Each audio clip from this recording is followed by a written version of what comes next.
The train screeched to a halt, its metallic groans slicing through the thick, humid air.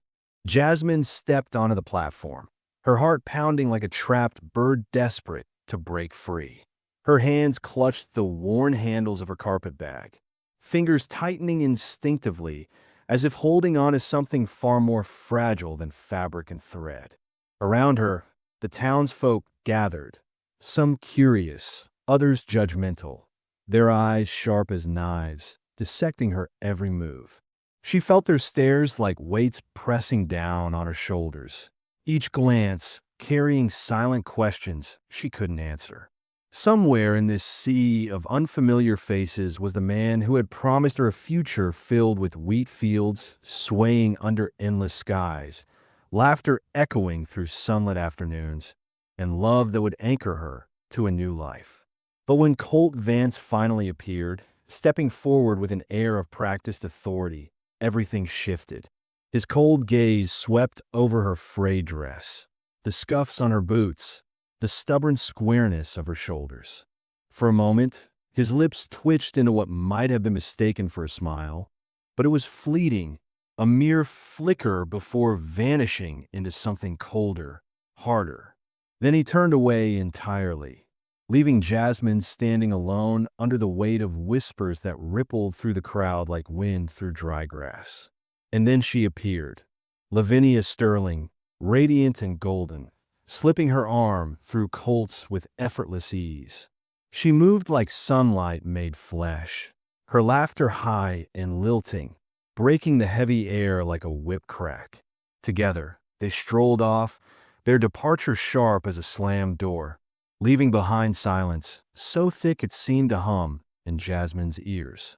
For a long, breathless moment, she stood frozen, not from shame or anger, but from the dizzying realization that everything she thought she knew about her future had just unraveled. Yet, beneath the ache in her chest, there was something else, a flicker of defiance, a stubborn spark refusing to be extinguished. The town stretched out before her, vast and unyielding, its dusty embrace both suffocating and strangely comforting. Each step she took felt heavier than the last, not just with the physical weight of her belongings, but with the invisible burden of dreams deferred. Still, as the sun pressed against her back like a hand urging her forward, Jasmine straightened her spine. This wasn't the ending she had imagined, but perhaps beginnings could look different too. Somewhere beyond the glare of petty men and shallow women, something, or someone, was waiting. Not a rescuer, not a redeemer, but an equal. The thought settled around her like a cloak, warm and sure. And though the road ahead was uncertain, Jasmine knew one thing for certain. Rejection wasn't the end. It was only the beginning. Jasmine rented a modest room above the general store, its thin walls echoing with the faint hum of gossip below. The voices drifted up like smoke, soft and curling, but impossible to ignore. She could hear fragments of conversations, snippets that seemed innocent enough until pieced together into something sharper, more deliberate. Names were whispered. Hers was among them. Yet Jasmine kept to herself, mending dresses by lamplight, her needle pulling threads through fabric with a precision that mirrored her resolve. When greeted by the townsfolk, she offered polite nods, her face calm and composed, betraying nothing of the storm inside her chest. Still, every glance seemed to carry unspoken questions, heavy as stones sinking into water. Why did he reject her? What will she do now? The air in the town felt thick, oppressive, charged with secrets no one dared voice aloud. It was as though everyone was waiting for something, a crack in the surface, a moment when the tension would spill over. One morning, while drawing water at the well, Jasmine spotted them again, Colt and Lavinia gleaming in their new carriage. The polished wood caught the sunlight like glass, and the horses stamped impatiently, their manes catching the breeze. This time, though, something was different. As Colt tipped his hat theatrically, his gesture meant to be grand and confident, Jasmine noticed the flicker of unease in his eyes. It was fleeting, gone almost before she could name it, but it lingered in her mind like the afterimage of a bright light. And Lavinia, her smirk held more than triumph. It carried an edge of desperation. Her laughter rang out too loudly, too sharply, cutting through the quiet like a blade. She leaned close to Colt, whispering something that made him chuckle, but his smile didn't reach his eyes. Instead, there was a stiffness in his posture, a tension in the way he held himself, as if bracing against some invisible weight. What were they hiding? Why did even royalty like Lavinia seem restless beneath her polished exterior? Jasmine filed these observations away, tucking them into the corners of her mind where they wouldn't distract her from the task at hand. But still, the questions lingered, buzzing softly like insects trapped against a window pane. She sensed that cracks ran deeper than anyone let on, fissures that threatened to split open under the right pressure. Beneath the surface of this town, something simmered, something dangerous, something fragile. And Jasmine couldn't shake the feeling that whatever it was, it would eventually come to light. As she lowered her bucket into the cool depths of the well, Jasmine's reflection shimmered on the surface of the water. She stared at herself for a long moment, taking in the steady set of her jaw, the quiet determination in her eyes. Whatever secrets this town held, she knew one thing for certain. She wouldn't be caught off guard again. The sun pressed down heavily, casting sharp shadows across the dirt road, and Jasmine felt the heat seep in her skin, making her aware of every bead of sweat tracing its way down her back. The well's handle creaked as she turned it, the sound blending with the distant murmur of the town waking up behind her. A child's laughter rang out somewhere far off, followed by the clatter of hooves and the rattle of wagon wheels.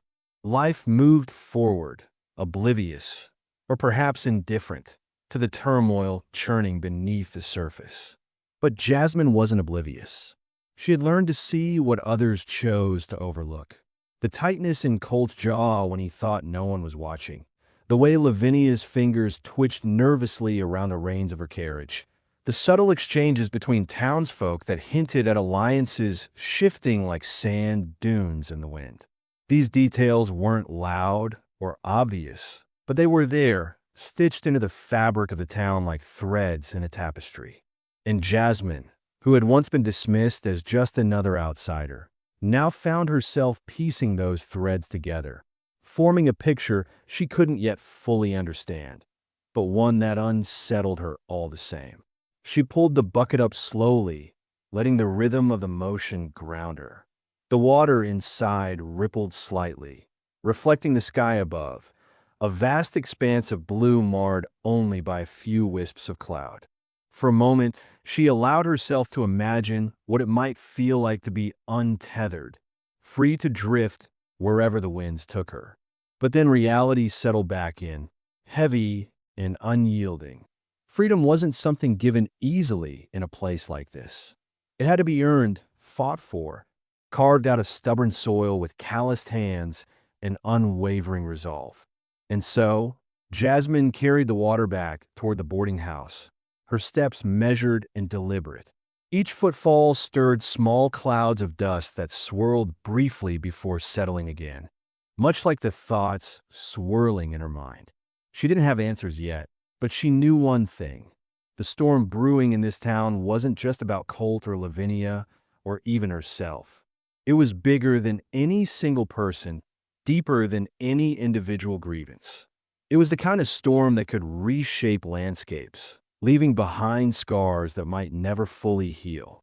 For now, though, Jasmine focused on what she could control: the steady rhythm of her breathing, the careful placement of each step, the quiet certainty that she would endure whatever came next. Because storms, no matter how fierce, always passed. And when they did, the strongest roots remained, anchoring themselves deeper into the earth, ready to grow anew. It was during one of those quiet mornings, stitched together by the soft cries of mourning doves and the faint hum of a town waking to its own rhythm. That Jasmine first truly saw Henry Cole. He wasn't loud or flashy, no grand gestures, no booming voice to demand attention. Instead, he simply existed, moving through the town with a quiet strength that made him almost invisible. Until the day he wasn't. Jasmine had been struggling outside the mercantile, her carpet bag finally giving out after weeks of stubborn loyalty. The handle had snapped clean off as she tried to lift it, spilling her belongings across the wooden steps. A worn shawl, a frayed book of poems, a hand-stitched journal with curling pages, all tumbled out like fragments of herself scattered for anyone to see. She knelt quickly, cheeks burning, gathering the pieces with hurried hands. It was humiliating, this small unraveling in front of the world. But what stung more was the sense that no one would care enough to notice, or if they did, their pity would be worse than indifference. And then he was there, without a word. Henry crouched beside her, his movements deliberate and unhurried. His hands were calloused, but steady as he worked, binding the broken handle with rawhide he pulled from his pocket. The silence between them wasn't awkward. It was full, heavy with something neither could name. When he finished, he handed the repaired bag back to her, their eyes meeting briefly. In that fleeting moment, something passed between them, an acknowledgement, a spark, a quiet understanding that felt both foreign and familiar. "Would you join me for coffee?" Jasmine blurted out, surprising even herself.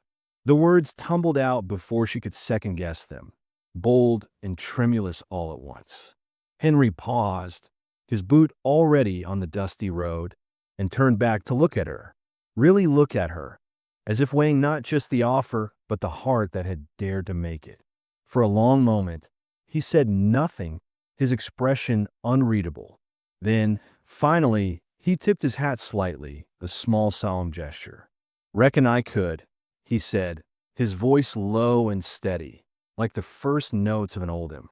They sat at a rough-hewn table outside the mercantile, enamel cups steaming between them, the sharp bitter scent of boiled coffee cutting through the morning air. The sun hung low and heavy, painting the world in molten gold, and the cicadas sang their endless hymn to the dying day. Their conversation unfolded slowly, cautiously, like water finding its way through dry earth. Henry spoke sparingly, his words chosen carefully, like stones laid to build a sure path rather than tossed carelessly into the wind. He told her little of himself, just that he worked as a carpenter, sometimes helped the blacksmith when extra hands were needed, but each sentence carried the weight of honesty. Jasmine found herself speaking too, though not about the things that still felt raw and tender. She talked about the weather, the crops, the stubbornness of the mayor's mule. Small things, safe things, but somehow they felt monumental under the weight of his steady gaze. What struck her most was how he listened, not just to her words, but to the spaces between them, to the things she didn't say. As the sky bruised into purple and the first stars began to stitch themselves into the darkening fabric of evening, Henry rose. "Ma'am," he said, dipping his head slightly, "should you ever need anything, repairs or such, you've only to ask." His voice was calm, unassuming, but it carried a promise deeper than the words themselves. Jasmine smiled, feeling something shift inside her chest. "Thank you, Mr. Cole," she said softly. He tipped his hat again, his smile flickering wider for a heartbeat. "Henry will do, just fine," he corrected gently, and then he walked away, his figure swallowed slowly by the gathering dusk. That night, Jasmine sat by her window, the breeze lifting the edge of the curtain and carrying with it the scent of distant sage and the faint, dry music of crickets. She pressed her forehead to the glass, feeling the coolness seep into her skin, and allowed herself to wonder, not foolishly, not desperately, but quietly, cautiously, if perhaps the soil of this town was not as barren as it had once seemed. In the days that followed, their paths crossed often. Sometimes it was as simple as a nod exchanged across the street or a brief conversation about the weather. Other times, Henry would leave small things by her door: a bundle of kindling when the nights grew cooler, a small sack of apples from the early harvest, a carving knife when he heard from the shopkeeper that she'd been borrowing a dull blade. Never once did he linger or expect gratitude. Never once did he press himself upon her life. He simply stayed, steady as the hills beyond the town, patient as the slow unfolding of a storm-washed flower. The town noticed, of course. Towns always notice. Whispers trailed them like the long shadows of evening, soft and speculative. But neither Jasmine nor Henry gave them any nourishment. What bloomed between them was not a thing shouted from rooftops or scrolled in bold ink across ledgers. It was a thing built in the quiet, in the spaces between words, in the silences that said more than clumsy declarations ever could. One afternoon, while Jasmine hung laundry on the line behind the boarding house, Henry approached carrying a rough-hewn birdhouse he had made from scraps of cedar. He held it out to her without preamble. "Saw the sparrows scuffling over that eave by your window," he said. "Thought they might appreciate a proper roof."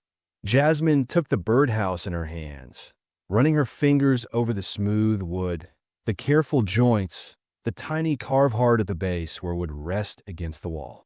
"Thank you, Henry," she said, her voice catching slightly. He nodded once, his hands hooking into his belt, and for a moment they simply stood there, the fresh laundry snapping in the rising breeze, the birdhouse heavy with meaning between them. It was not love, not yet, but it was something real, something sturdy enough to bear the weight of all that might come. That night, Jasmine sat at her window once more, the birdhouse nestled on the sill, waiting to be hung in the morning light. She watched the stars prick holes in the velvet dark, each one a tiny defiance against the swallowing void. Her heart felt the same, battered, weathered, but still stubbornly alive. She thought of Colt Vance and Lavinia Sterling, of all the empty promises and shallow dreams she had left behind on the cracked boards of the train station. And she thought of Henry Cole and the way he moved through the world with a kind of quiet reverence for all things broken and beautiful. She smiled, not with the fragile hope of a woman desperate for rescue, but with a grounded, growing certainty of someone who had learned to recognize the rare and precious when it came walking slowly up the road. The night deepened around her, warm and thick, and somewhere out beyond the town, a coyote howled, a wild, lonesome sound, both sorrowful and brave. Jasmine pressed her palm flat against the glass, feeling the heartbeat of the land thrum against her skin. She was not finished. She was only just beginning. And somewhere, quietly and steadfastly, Henry Cole was waiting, not to save her, not to mend her, but simply to walk beside her through whatever rough country lay ahead. Life in the town continued its slow rhythm, a pendulum swinging between routine and monotony, but beneath the surface, ripples began to form. Small at first, barely noticeable, like the faint tremor of an earthquake far underground. Rumors swirled about Colt's gambling debts, whispers that grew louder with each passing week. It was said he had wagered not just money but land, promises, even pieces of himself he could no longer reclaim. And then there was Lavinia, her golden veneer beginning to crack under the weight of discontent. The townsfolk, once eager to bask in her reflected glory, started turning away, their affections shifting like autumn leaves caught in a sudden gust. What had once seemed untouchable now felt fragile, brittle as glass stretched too thin. Meanwhile, Jasmine found herself quietly rising, not through spectacle or grand gestures, but through resilience, the kind that roots itself deep in stubborn soil. She worked tirelessly, taking on mending jobs for nearly everyone in town, her needle pulling threads through fabric with precision and care. The preacher's wife praised her skill.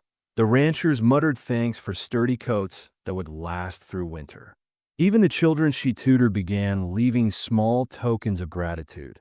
A twist of yarn, a polished stone, a hastily scrawled note folded into shy corners. These offerings, humble though they were, filled her heart with something warm and steady, like sunlight breaking through clouds after a long storm.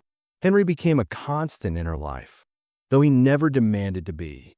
He left small gifts by her door, kindling when the nights grew cooler, apples from the early harvest, a carving knife when he heard she'd been borrowing a dull one from the shopkeeper.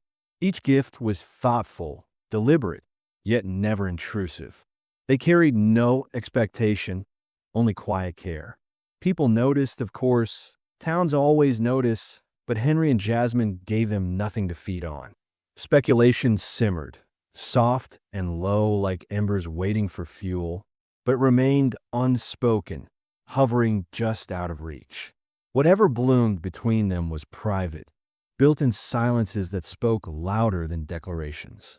Then came the flood, a force of nature that tore through the town, exposing vulnerabilities and testing loyalties. It began with a shuddering murmur, a vibration that threaded through the soles of their boots one evening as Jasmine and Henry stood outside the general store. A slow, patient tremor like some great animal stirring in its sleep.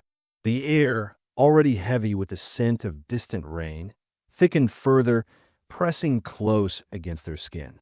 Henry turned his face toward the horizon, his brow furrowed, the mug of coffee in his hand forgotten. The river, he said, almost to himself. Far off, beyond the stitched line of the town's edge, a thin dark smear lay across the land. At first glance, it might have been mistaken for clouds, but no, it moved too swiftly, too hungrily. The rains upstream had swollen the waters, and now they were coming, bearing down on the low fields and the fragile spine of the town itself. Without a word, Henry set his cup down and moved, his long strides eating up the distance toward his workshop. Jasmine followed, her heart thudding not with fear, but with a fierce, sudden resolve. The town had no siren, no bell to sound the alarm. Word traveled mouth to mouth, hand to shoulder, shout to doorframe. Lights bloomed in windows. Boots hit packed dirt. Voices rose into the night air, urgent and strained. The flood would not sweep through the town square itself. The heart of the settlement sat just high enough on its gentle rise, but the outer buildings, the fields, the precious work of so many hands would not be spared. Henry's workshop stood near the edge where the ground dipped away toward the river's greedy path. By the time they reached it, water was already seeping into the cracks between the boards, dark and glistening. Henry threw open the doors, his body all motion, all purpose. He moved through the dim interior, gathering tools, crates, anything light enough to save but important enough to matter. Without hesitation, Jasmine stepped inside after him, her skirts dragging through the rising damp. She grabbed what she could, stacking planks and carving tools, wrapping finished work in oilcloth to protect it.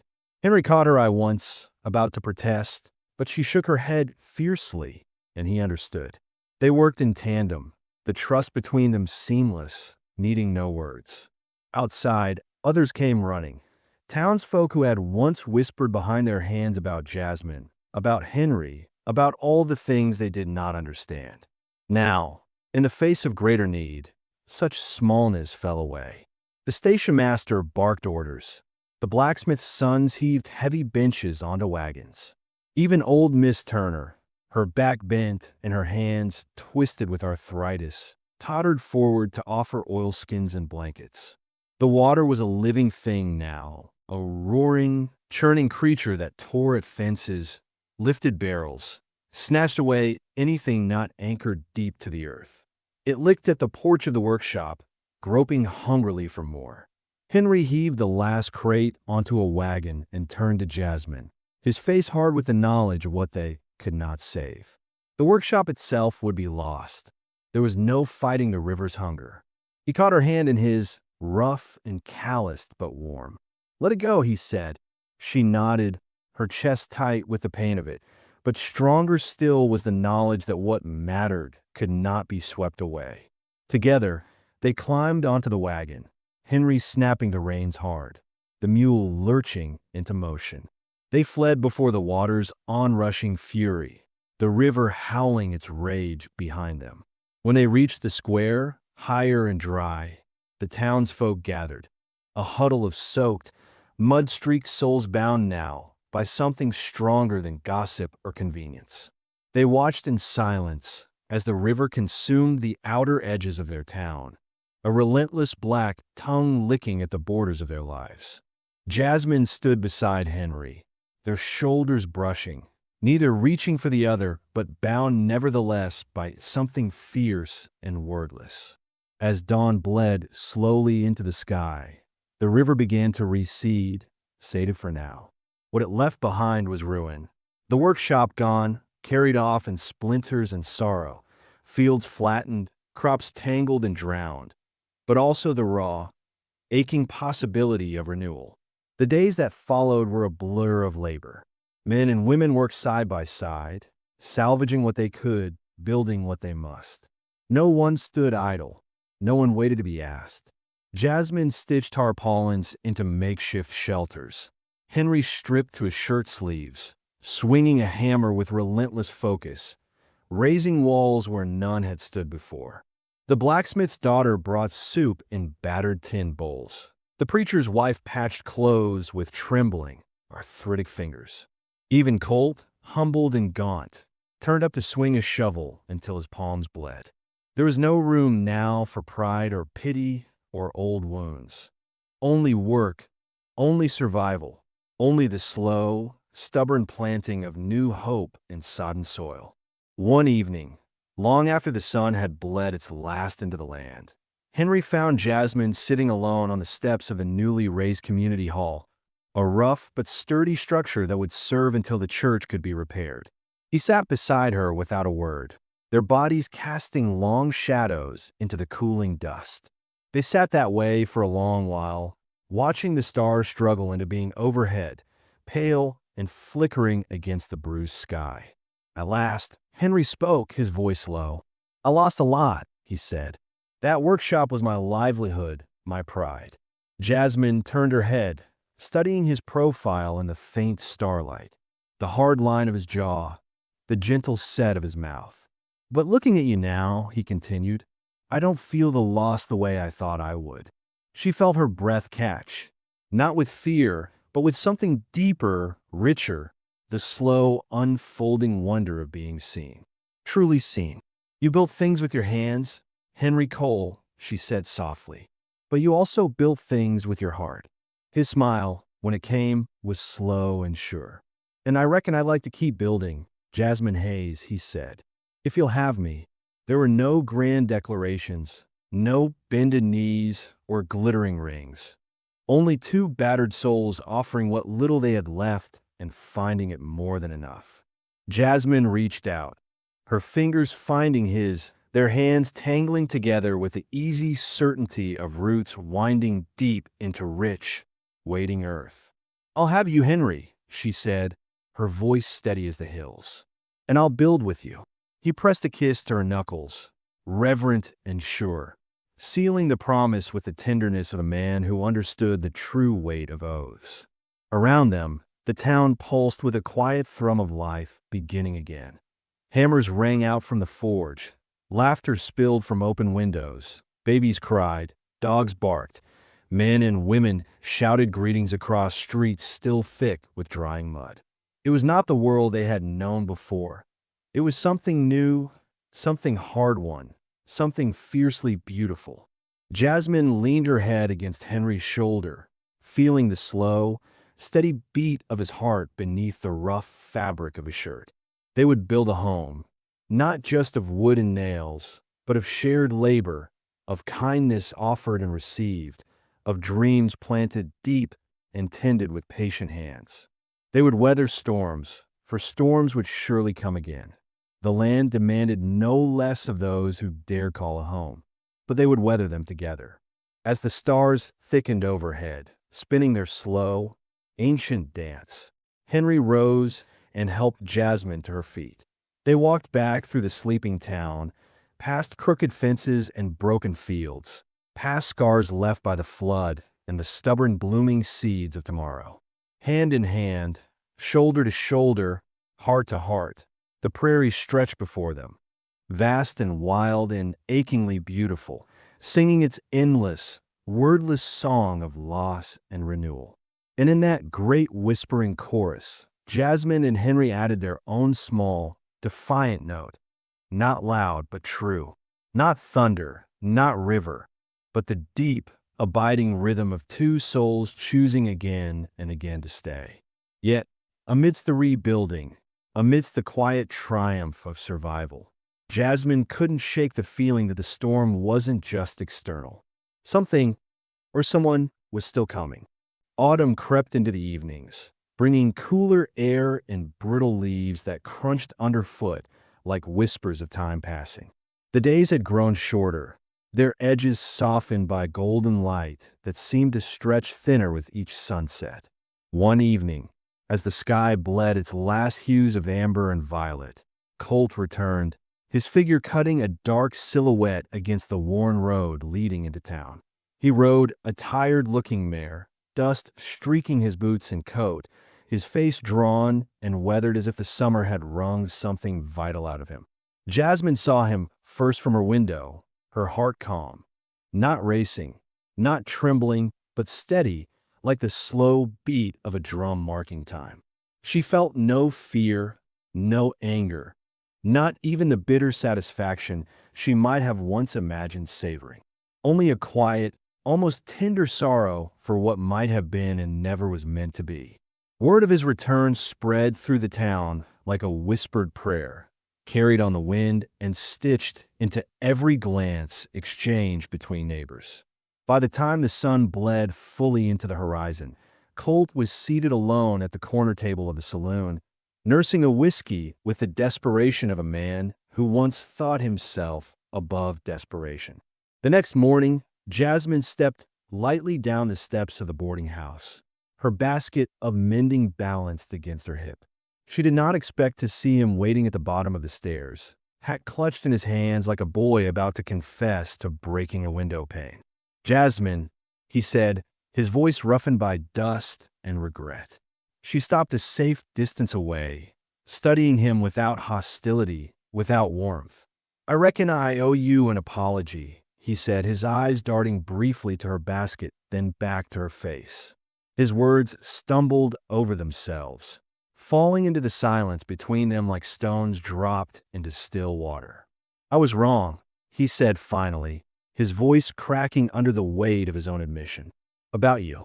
About everything." The street stretched empty around them, the town holding its collective breath. A few faces peeked from behind lace curtains, a few heads turned under the guise of tending storefronts. Jasmine knew they were watching. She knew it didn't matter. "I made a mistake," Cole continued, his voice dropping lower, as though the words were too heavy to carry far. I thought I needed something else. Someone else. But Lavinia, she's gone. Took what she wanted and lit out for Denver. Left me with nothing but debts and a bad name." He stepped closer, the leather of his boots creaking with each movement. "You were kind, Jasmine. You were honest. I see that now. I was a fool." Jasmine looked at him, truly looked at him, at the sag of his shoulders, the crack in his proud voice, the raw hunger in his eyes for something steady, something real. For a fleeting second, she saw the man she had once hoped he might be. And then clarity struck, sharp and unyielding. He wasn't sorry for the way he had wounded her. He was sorry that it had left him empty-handed. She shifted her basket higher on her hip, feeling the solid weight of it anchor her to the earth. "I forgive you," she said, her voice as soft and clear as a church bell ringing in winter air. Colt's face crumpled in relief, the first smile breaking across his face like a thaw. "But that does not mean I will have you," she continued, her words steady and without cruelty. "What you're looking for, you must find in yourself, not in someone else." Colt's mouth opened and closed once, like a man who had lost the thread of the conversation entirely. Jasmine stepped past him, her skirt brushing lightly against the dust, leaving him standing there in the full, unforgiving light of day. At the corner, she found Henry leaning against the hitching post outside the smithy, arms crossed loosely over his chest. He had watched, she knew, not with jealousy, not with anger, but with the steady patience that had always defined him. He tipped his hat as she approached, a small smile tilting one corner of his mouth. "All right then," he asked, the words simple, the meaning vast. "All right," she said, and meant it.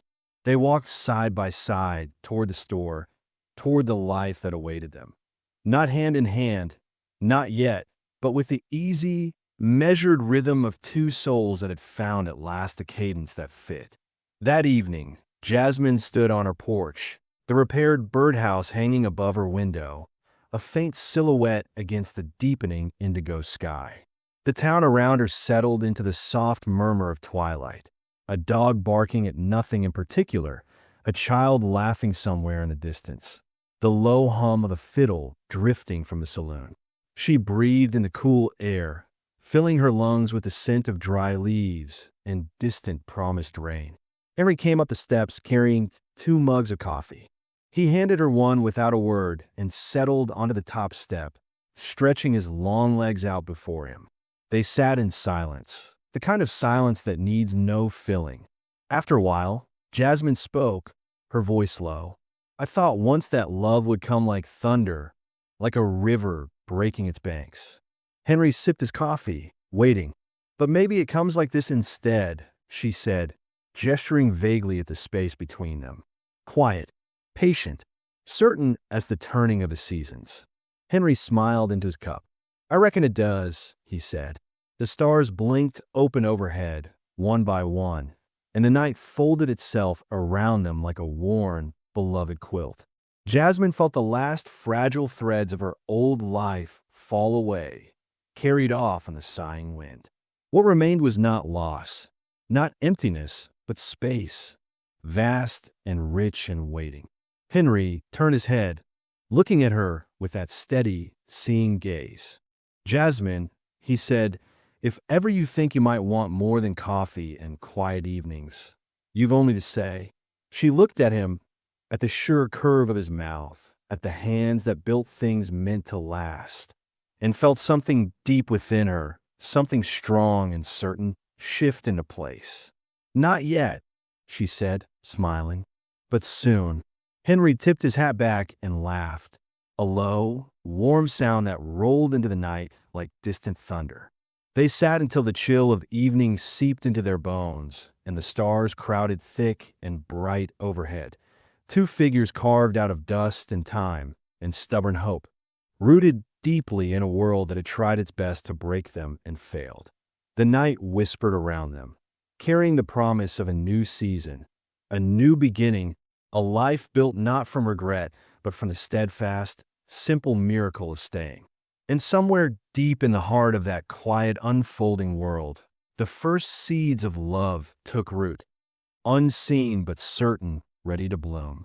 Around them, the town pulsed with renewal. Hammers rang out, laughter spilled from open windows, and life began anew. But Jasmine and Henry weren't rebuilding just structures. They were planting roots deep into soil rich with possibility, preparing for storms yet to come. Because sometimes love doesn't arrive like thunder. Sometimes it comes quietly, patiently, certain as the turning of seasons.